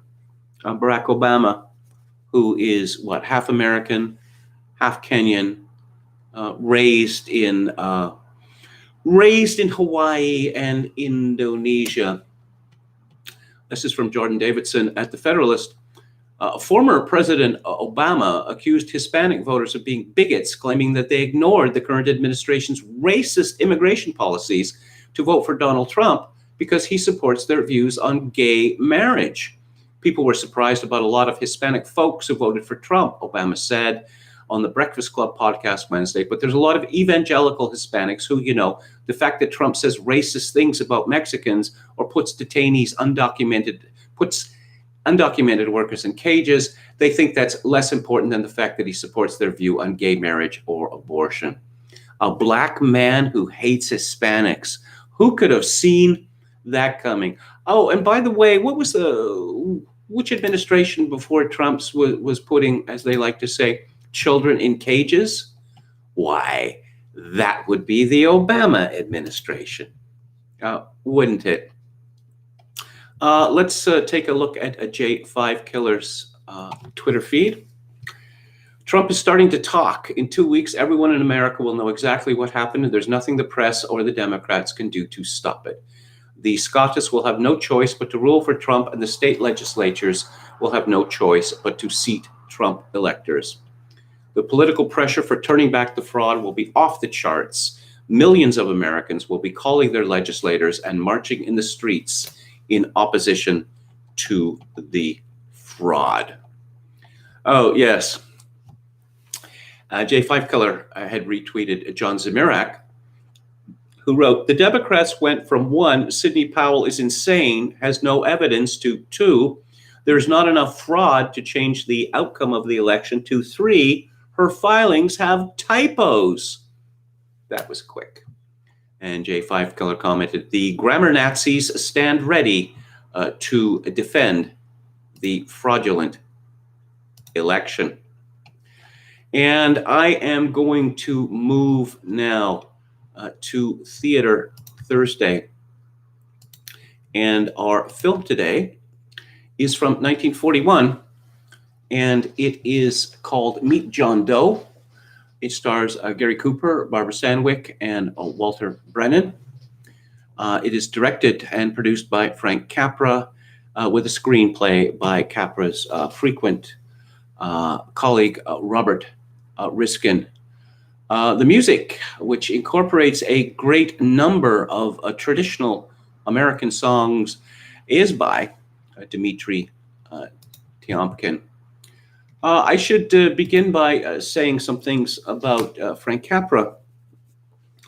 I suppose Capra's critical stature has waned in recent years, and I'll have more on that a little later, that he is accused of being schmaltzy, sentimental, of purveying what has been dubbed a Capricorn. Well, that may well be the case, but the fact is that Capra believed it, every word of it. We are so used today to immigrants who come to our countries only to denounce it and demand that we seek forgiveness for our sins and accommodate ourselves to their ways of life, that it's a shock to be reminded that it was a tradition in America for generations for immigrants, like Frank Capra, who was born Francesco Rosario Capra, to be very grateful to their new country, and in fact, to love their new country with a passion.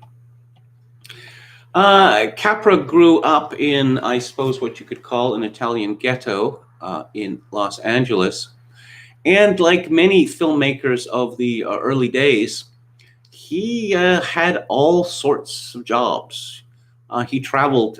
He traveled America as a hobo on freight trains, and I think you can see the difference clearly in the films made by people who knew something of life rather than those, oh, I don't know, like Quentin Tarantino, whose knowledge of life comes solely from other people's movies. I mentioned this before, but if you look at, I mean, Hollywood is the town, is the industry that the Jews built. But if you look at prominent American filmmakers or filmmakers who worked in America, if you look at, say, Frank Capra, Alfred Hitchcock, other American filmmakers, a very strong Catholic component to Hollywood.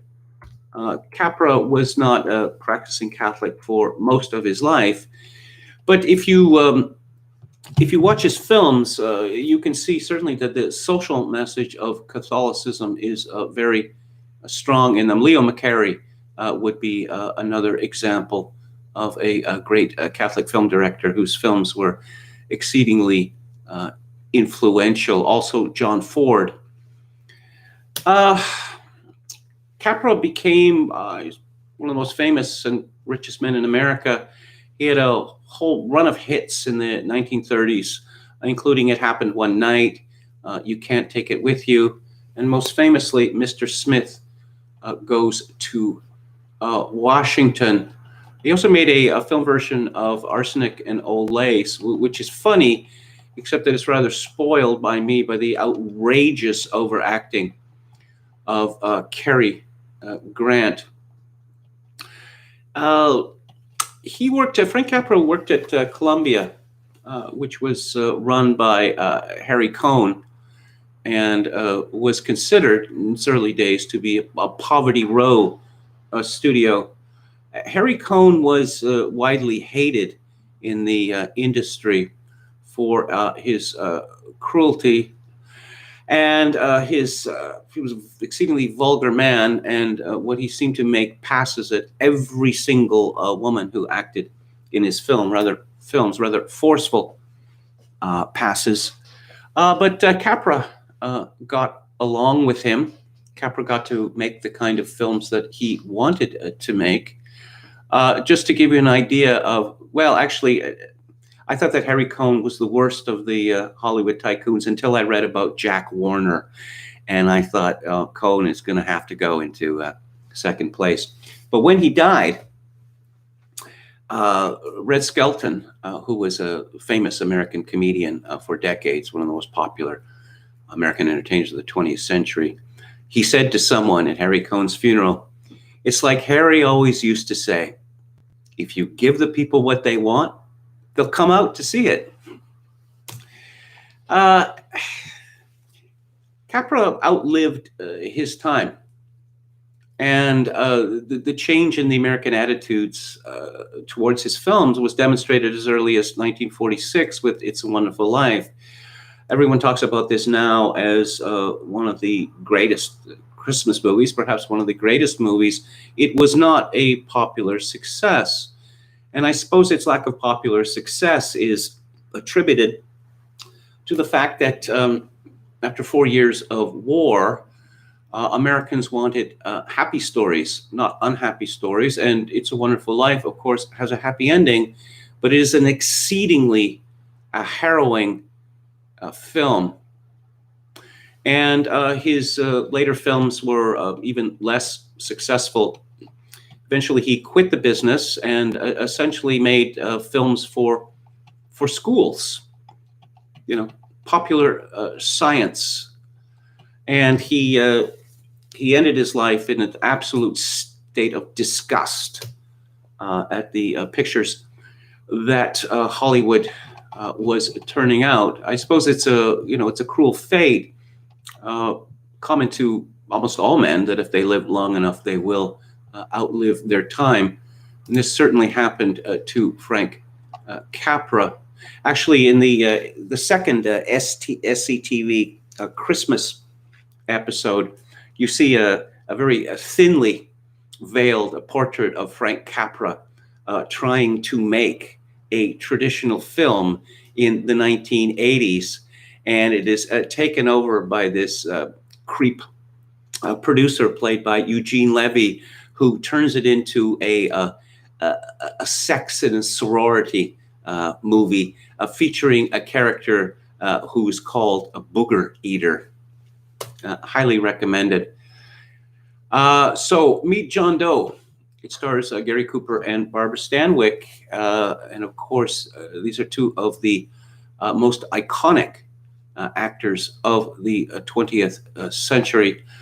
Gary Cooper, I suppose, was considered the handsomest man in America. I'll have more to say about that in a minute. And of course, Barbara Stanwyck, who, not a conventional beauty, but exceedingly attractive woman. And of course, in Meet John Doe, we find that Gary Cooper's character is being dragged along by the nose by Barbara Stanwyck, who has a nefarious agenda. And he just doesn't want to disappoint Barbara Stanwyck. And I have to say, I understand his problem, because when I see her in this movie or in Double Indemnity, say, or in Preston Sturges, no, I wouldn't want to disappoint Barbara Stanwyck either. There is a, you could say, I suppose, heavy-handed scene in Meet John Doe, where it begins with a inscription in stone at the side of a building, which says, "A free press means a free society." That was the motto of the bulletin. And we see a workman with a jackhammer removing the stone, and then it's replaced by a sign which says "The New Bulletin," a streamlined newspaper for a streamlined way of life or country or whatever. And so it's efficiency. We see efficiency, and we see this kid who looks like he's 15 years old, he's a copy boy or whatever, in the newsroom of the New Bulletin, and he whistles, and he does the cutting throat sign, and he points to people all decades older than him. Gone, gone, gone, gone, gone. Very, very, very cruel. I suppose there's only the essential decency of these people in the newsroom that prevented that kid from getting a severe beating. But one of the victims of the purge is Barbara Stanwyck's character. She is called Ann Mitchell. And she protests that she's looking after, she's the sole source of support for her mother and two younger sisters. That's the sort of thing that people say in order to keep their jobs. But in this case, it happens to be true. So she's getting a check, a final check, but it's brought home to her forcefully that she still owes them a column. She's not very happy about being forced to write a column. See the boss, the new boss, Henry Connell, played by James Gleason.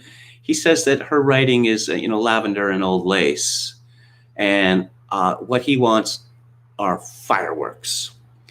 And so she gives him fireworks that she appends a fictional letter to the end of her column, saying that she had received the letter from a man calling himself John Doe, who was so miserable about the state of American society and the state of the world that it was his intention to protest by leaping off the top of City Hall on Christmas Eve. This is a highly moral movie, but a lot of it is problematic in that blackmailing people to get what you want by threatening to kill yourself is grossly immoral. You see the same theme of suicide in It's a Wonderful Life. I wonder if Capra were haunted by this himself. So the editor, Connell, Well, he buys into this. When the rival paper, they realize the truth right from the very beginning that it's made up in an attempt to boost circulation, and people are threatened. The mayor's threatened. The governor's threatened by this. There is the villain, or the number one villain in this movie. He owns a private police service, much like the Pinkertons. And he, it turns out, has political aspirations. His name is D.B. Norton, and he is played with considerable gravitas, I must say, by Edward Arnold. A very suave, though very threatening villain. So Barbara Stanwyck has another brainwave, which is that, yes, she admits, John Doe, I made it up. Oh, no, we're going to have to drop this, apologize, says the editor. No. We've invested so much in this, and look at, all of the telegrams and letters and calls that we've got. People love this story. So what they're going to do is they're going to audition for a John Doe. And we see a typical movie montage of all the no-hopers. Barbara Stanwyck shakes her head. No, not that guy, not that guy. This guy looks like a murderer. This guy looks like a thief. This guy looks like, pervert. That's obviously, what she's thinking. And then Gary Cooper shambles in. Unshaven Gary Cooper, dressed in pretty much rags with hair askew, very different from the parts that Cooper had played in the past. And again, more on that shortly. And so what did you used to do? I used to be a ball player, he says, before I broke my wing. I got a bone chip in one of his arms, so he had to stop pitching just before he got into the major leagues. Wow. A ball player, what could be more American than that, Barbara Stanwyck says. And so Gary Cooper gets chosen to be John Doe. Now, John Doe comes with someone who is called the Colonel, played by the great Walter Brennan, who was in stock company of John Ford. Walter Brennan won 3 Oscars for supporting actor, but it's not as prestigious as you might think. After his 3rd Academy Award, the Academy ruled that extras could no longer vote. And the extras loved Walter Brennan because he'd started as an extra. And so whenever he was up for award, they'd all vote for him. But he got 3 Oscars out of it. The Colonel he represents the cynic's view of life. And he acts as a corrective to Gary Cooper's Long John Willoughby. And I suppose he acts as a corrective to the audience as well. He rails very amusingly, against helots. That he argues that materialism is a trap, that the pursuit of material pleasures becomes a prison, that once you've got money, everyone is after you for it. And there you are, you're stuck. If you have no money, you're free. And the Colonel is very much against the John Doe imposture, but he is John Willoughby's friend, so he grudgingly goes along with it, although he attempts to extricate Gary Cooper at several times. And so we see Long John Willoughby and the Colonel, who had been, living rough, and I mean really rough. The Colonel had said, sleeping underneath a bridge is good enough for me. It sounds a thoroughly miserable life to me, but there were a great many Americans who lived such lives in the 1930s. So he's installed in a swanky hotel suite with the Colonel, and he gets a shave, an haircut, and a swell suit of clothes. And room service. He's heard about this idea of room service. And yeah, big steak and malted milk and everything for 5 people, because he's got guards looking after him to make sure that the public doesn't get at him. And so the idea of John Doe becomes a very popular one in the United States. He becomes a sensation and a sensation created by the media. And this Meet John Doe is very much a satire or a critique or a condemnation of the morals of newspaper men, well, the morals of radio men as well. And so John Doe is going to, he gets paid for this, of course. And Anne who was getting 25 a week, gets boosted to 100 a week. And D.B. Norton understands just what a clever gal Barbara Stanwyck is. And in essence says, you're working for me now, not for the editor. And why not go national with a radio broadcast? And so Anne is given the job of writing all of the speeches. She simply can't come up with the first speech. That it all seems to be, nagging, critical, negative, political even. And she realizes that won't do. And her mother gives her a copy of her late father's diary, where she finds some of his musings on life. And this becomes the basis of John Doe's radio speech. It's just terrific acting from Gary Cooper in that scene and everywhere in this movie, that he is just covered in sweat. His hands are trembling. He won't look at the audience directly. He is so nervous. And, well, he'd been offered a bribe of $5,000 by the rival newspaper to announce live on the radio that the whole thing was a hoax. And the colonel had taken the money because, this will give us an opportunity to escape and get back on the road. And on the road, $5,000 will go a long way. But Gary Cooper, he stumbles through his speech, and it is very amateurness, his obvious nervousness, that is a large part of the reason why it is such a success. And then a remarkable thing happens, that we find out that there are John Doe clubs being set up all over America. In fact, Gary Cooper has fled. He can't handle it anymore. And he goes into a diner, and they actually only have enough money for donuts. Wait a minute. Aren't you John Doe? No, what are you talking about? I'm John Willoughby. Holds up newspaper. That's you. It's John Doe. And the diner is flooded with people who are so eager to meet the actual John Doe.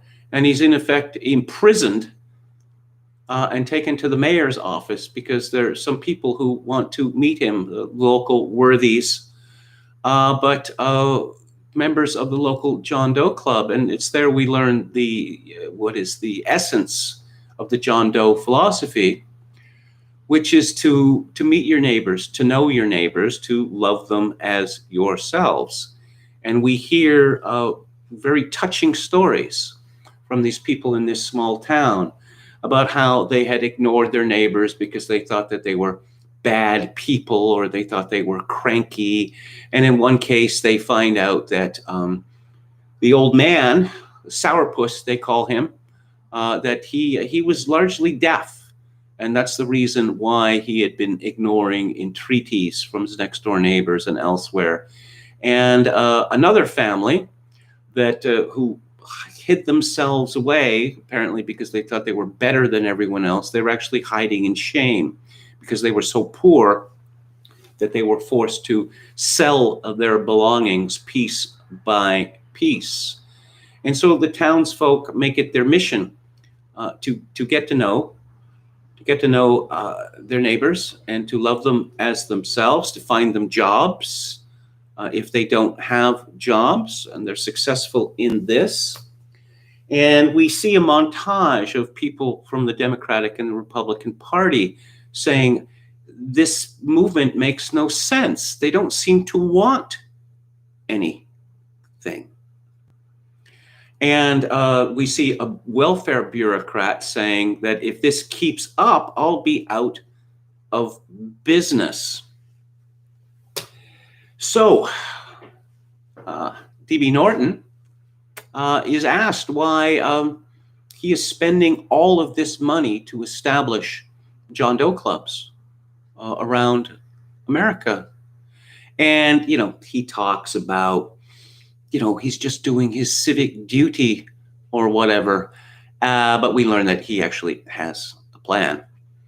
And the plan is that he is going to turn it into a third party with himself as the presidential candidate. And we find out that he has got the labor vote locked up, and he has several other political blocs locked up, and they're all expecting big favors from him. And his view is not really made clear, but there needs to be a crackdown. There's just too much freedom in the United States these days, and he's the man to put an end to that and give America the dose of salt that it deserves. It's at this point that Gary Cooper cannot hide any longer effectively that he has been sold down the river by Barbara Stanwyck, a woman who he quite understandably has fallen in love with and wishes to marry. And there is a very, very, very dark scene. Actually, the last 25 minutes of this film are exceedingly dark, because we see the convention, the big national John Doe convention, and we see him hailed. And then when he's about to, and then newspaper appears from the Bulletin's rival that it's all a hoax, and that, D.B. Norton, that they were stealing this money from the dues in order to enrich themselves.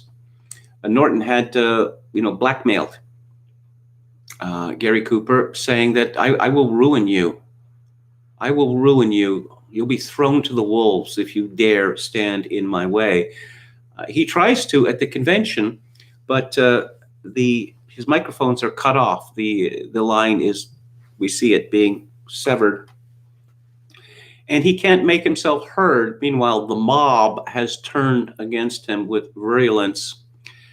And as he is walking the streets, examining what has become of his life, that he, formerly he was just destitute. Now he is destitute and universally loathed. The original idea of John Doe comes back to him, that he is going to jump off the roof of City Hall on Christmas Eve. And various people want to stop him for various reasons. Barbara Stanwyck wants to stop him because she realizes that she has fallen in love with him. And D.B. Norton wants to stop it, and because there's no point. Because all your personal identification will be stripped from you as soon as you hit the ground, and you'll be buried in Potter's Field, and no one will ever know about your sacrifice. But then some of the members of the John Doe Club reappear, including the soda jerk that we had seen, and his wife. She's Ann Dolman, uncredited, but it's a powerful performance by her in a small role. And they realize that they had made a mistake. They understand that it started as a hoax, but it had become something real. And there are quite a few allusions to Gary Cooper being a Christ-like figure. I suppose he is, in the sense that, if Christianity is merely reduced to social ethics, then certainly. And again, this is a problem that It's a Wonderful Life has as well. In those days, movies did not want to get very explicit about religion for fear of alienating large parts of the audience. This is how the movie ends, with Gary Cooper learning that he is still admired, despite the fact that it all began as a hoax. Now, I mentioned that It's a Wonderful Life has a happy ending, but the events that lead up to it are harrowing. And for all the talk about Capricorn, well, this movie is very harrowing indeed. I want to mention David Thompson wrote a book on Gary Cooper, and he writes, it is characteristic of Frank Capra, I would argue, that this sentiment is sentimentally appealing in great part because it ignores the political logic that lurks behind it. He's talking about a previous Capra Cooper film, Mr. Deeds Goes to Town, which was very popular and established Capra's a unique populism as a mood to restore morale after the worst years of the Depression. It remains highly entertaining, but I think its politics and its economics require careful scrutiny, just as anyone following Coop's career must note the considerable addition of gloom and anxiety. For the first time in his screen career, he seems haunted by the things he cannot articulate. David Thompson says of Mr. Deeds, he could begin to muster a political point of view that argues for the reallocation of resources according to fairness. I apologize for being so bluntly offensive. The mere hint of so much socialism led to the film being rejoiced at in Soviet Russia, but Capra never goes that far. Deeds remains the eccentric individual, never the political test. He says, of course, the Cooper-Capra story was only just begun. Meet John Doe is a more rueful, wounding picture by far, and one that easily accommodates and shackles Cooper's athletic nature and his optimistic demeanor. Mr. Deeds is still a tricky film to handle, and I'm not minimizing Capra's cleverness. It was close to miraculous to make a Hollywood film that even questioned the leverage of capital. But it bears close watching, and it is in tracking Cooper that the dangers are most painful. As Pauline Kael said, Frank Capra destroyed Gary Cooper's early sex appeal when he made him childish as Mr. Deeds. Cooper, once devastatingly lean and charming, the man Tallulah and Marlene had swooned over, began to act like an old woman and went on to a long, sexless career, fumbling, homey, mealy-mouthed.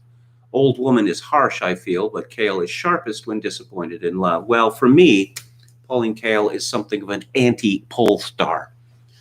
I just, again and again and again, I look at Pauline Kael's reviews and I think the exact opposite of them. But Thompson begins, it's because Deeds feels like a victim caught in an unfair trap that this neutering begins. Who knows how far a new wife's reproach was also urging Gary to be less overtly sexy or attractive on screen. It is one of the great mysteries in Hollywood, but it also helps the creation of a stalwart image to cover up the real promiscuity and irresponsibility of the man. In many Hollywood careers, there comes an awkward moment when a man or woman decides to be more likable, and time and again, it betrays the shallowness and insecurity of their thinking. Well, as you will have gathered, I like Meet John Doe a lot more than David Thompson. And I like happy endings so long as they are deserved. And I think that the happy ending of Meet John Doe is certainly deserved. I wanted to, as far as the politics of Meet John Doe goes, I just saw a curious parallel there. The Meet John Doe clubs were suborned and taken over by a man who was entirely cynical and opposed to this populist outbreak of goodwill. We saw a similar thing with the Tea Party. The Tea Party in the United States was spontaneous uprising against big government, overregulation, the nanny state, etc. And certain Republicans became very interested in the Tea Party. Paul Ryan, for one. And the Tea Party was fed the line that, we feel your pain. We're 100% behind you. So you should vote for the Republican Party because the Republican Party stands for all of the things that you Tea Partiers do. Endless, stupid wars all around the world. Tax cuts for rich people. And just to end to any kind of oversight over the elite. Because, there's nothing that Americans want more than people becoming billionaires simply for operating toll booths. So you see in Meet John Doe a presentiment of American politics and what, in fact, happened to the Tea Party. So those are my thoughts on Meet John Doe. I'm going to take a final look at the chat. Let's see.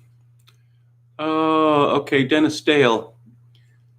He says, it's unclear how many actual indigenous people take part. Metatron says they tore down a dinosaur statue in Wisconsin a few months ago. LOL. One more thought about Gary Cooper. Well, David Thompson's book. I read David Thompson's book on Gary Cooper, and it's very good. I mean, Thompson's a very intelligent man, and there are few people who know more about films than he does. There seemed to be an unseemly obsession in his short bio of Gary Cooper about Gary Cooper's looks, his physicality. It's very much a man crush that Thompson has on Gary Cooper.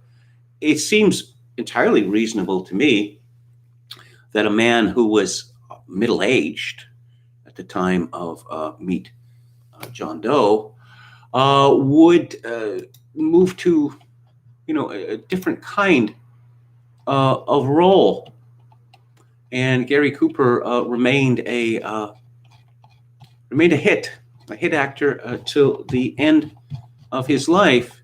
As far as his sex appeal goes, he died in 1961 at the age of 60. Billy Wilder put Gary Cooper in one of his films. And the leading lady was Audrey Hepburn. It's called Love in the Afternoon. And people complained that Gary Cooper was too old to romance Audrey Hepburn. And Billy Wilder had no sympathy for that point of view, saying that Gary Cooper could have any man he wanted. Let's see. Quachalango says Toronto used to be full of tens of thousands of KMGs. How about that, or almost KMGs? Toronto used to be known as Toronto the Good. It was a Presbyterian city, Methodist city. I believe it was only in the 1970s that movie theaters were allowed to be open on Sunday. What's happened in Toronto is typical of what's happened. Look at a city like Boston. Banned in Boston was the slogan. Wow, this movie must be really hot because it's been banned in Boston. But for how long now? 30 years? More? Boston proudly advertises its depravity. You see, the forms of Puritanism are easily corrupted. And that's what's happened in Toronto, apart from the fact that it was invaded by rebarbative foreigners. So that Canadians are now a minority there, as they are in Vancouver. And, okay. Enron says, what do you think of Thompson's Encyclopedia of Film? Um, I haven't read it in its entirety. I mean, I've read large parts of it are quoted in many places, so I'm certainly familiar with that. Quachalango says a very Canadian lounge car lecture series, American Thanksgiving, including one drink. This is one of KMG's longest reviews. It could have been longer. I could have talked about Gary Cooper and how much I admire him as an actor. He grew up on a ranch in Montana, and then he was sent to Dunstable Grammar School in Bedfordshire, in England. Quite remarkable, actually, that Gary Cooper, he gave a slow talker. That in many of his films, one gets the impression that he's not all that bright. As in, say, Meet John Doe. Actually, Gary Cooper was plenty bright. So that is, as I recall, Enron says, Thompson didn't like Kubrick much at all, except for The Shining. You see this phenomenon where if everybody acclaims a particular director, there are going to be people who do not want to join in. Was there some sort of rule, I have to like this fellow? But that is the show for tonight. Next week on Theater Thursday, I'm going to talk about Terry Gilliam's dystopian fantasy from 1985, Brazil. The week after that, a movie about a serial killer from Michael Mann, 1986, Manhunter. And then on December the 17th, I'm going to look at films that deal with Christmas specifically, or they're set around Christmas. Of course, I should have scheduled Meet John Doe later because it is a movie which culminates on Christmas Eve. But a French movie from 1969, which was an art house success and cemented the career after a long struggle of Eric Rohmer. And it's about luck and predestination and Blaise Pascal and cigarette smoking. And it is called Ma Nuit chez Maud, or My Night at Maud's. On the book club tomorrow, I'm going to be discussing Claire Ellis's The Blackening of Europe, Part 1. On December the 4th, I will talk about Miguel de Unamuno's A Tragic Sense of Life. And on December the 11th, I will discuss Louis Ferdinand Céline's World War II trilogy, North Castle to Castle and Rigadoon. I'll be back on the air tomorrow at 4 p.m. Pacific, 7 p.m. Eastern.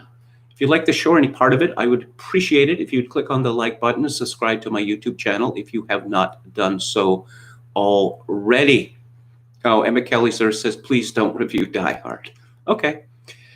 If you would like to contribute to this live stream, which would be very appreciated at this time, particularly appreciated, my PayPal account is kevin_grace@hotmail.com. Once again, kevin_grace@hotmail.com. If you're Canadian, you can contribute to this live stream directly via interact@kevingrace@shaw.ca. And as always, I leave you with this. In these days of social atomization and civilizational collapse, I do dearly wish that you, my dear listeners and viewers, manage to form a genuine human connection in order to ease the burden. Good night.